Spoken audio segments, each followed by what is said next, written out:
Thank you very much for giving me the floor at this Lisbon Cultural Forum, which is, as I discovered also yesterday, an important step in the formulation of European policies for the promotion of cultural policy.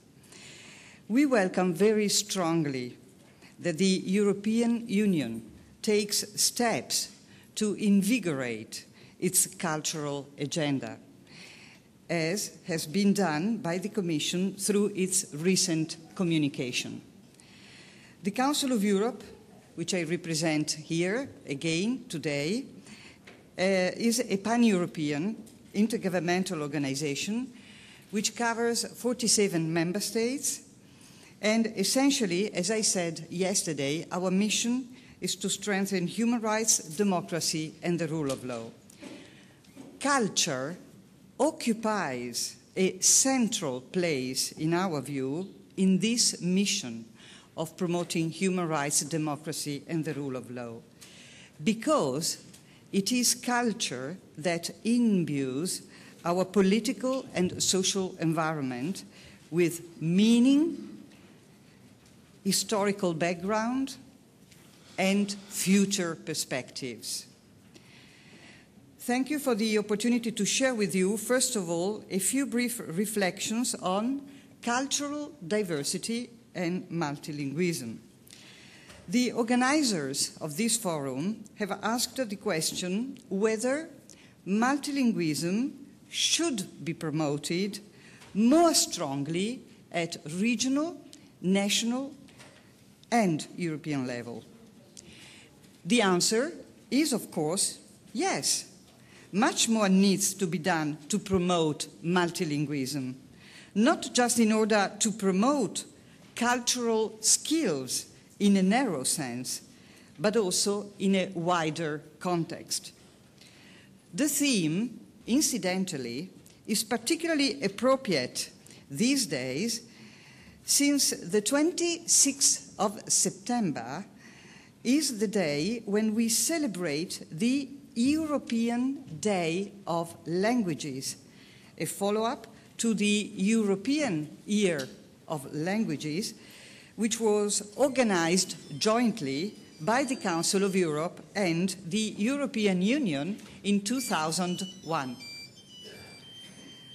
The first item I would like to dwell on, Mr. Chairman, is the one of protecting and promoting multilingualism in Europe. Ladies and gentlemen, our languages are expressions of our diversity, of our specific visions of the world. We have a responsibility to take positive measures at both European and national level to protect our languages as the expression of the cultural diversity of our continent. The Council of Europe has a unique convention, the European Charter for Regional or Minority Languages. This charter has been ratified by 22 member states, and it has been signed by 33 member states. And we are waiting for further ratifications. The Charter is underpinned by a cultural policy strategy which aims to protect regional or minority languages as cultural assets that belong to the cultural heritage of the whole population. States that ratify the Charter assume a set of commitments that oblige them to promote the use of these languages in a range of areas of public life, and this is monitored by the Committee of Ministers of the Council of Europe on a regular, ongoing basis. However, let us not forget the so-called additional languages in Europe. All those languages in use in our multicultural societies that are, for instance, the result of migration. They, too, are becoming elements of Europe's cultural richness. Policy and practice concerning these languages tend to be developed, I have to admit, in a haphazard way. In our efforts to enhance intercultural understanding, we need to value these languages as assets, languages that strengthen a country's capacity to compete in the economic sphere and in the knowledge society. So, Mr. Chairman, as a conclusion from this first point, let's recognize as Europeans that we are dealing somewhat differently, at least in legal terms, with what are minority languages, which are absolutely protected in those member states of the Council of Europe which have ratified the Charter on the protection of regional and minority languages, but this is not the same in terms of protection yet, in any case, for languages spoken by migrant communities. Now I would like to come to the second point, the interconnection between language, identity, cultural diversity.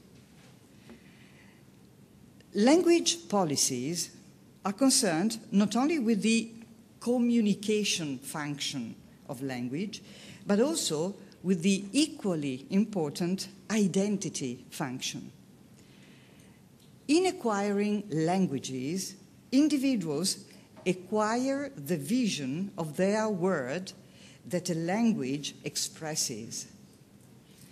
Through language, individuals identify and define forms of affiliations themselves, just as they do through religious beliefs and shared moral values.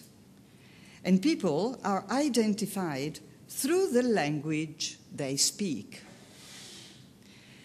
The issue of identity raises an important question concerning the relationship between language and culture.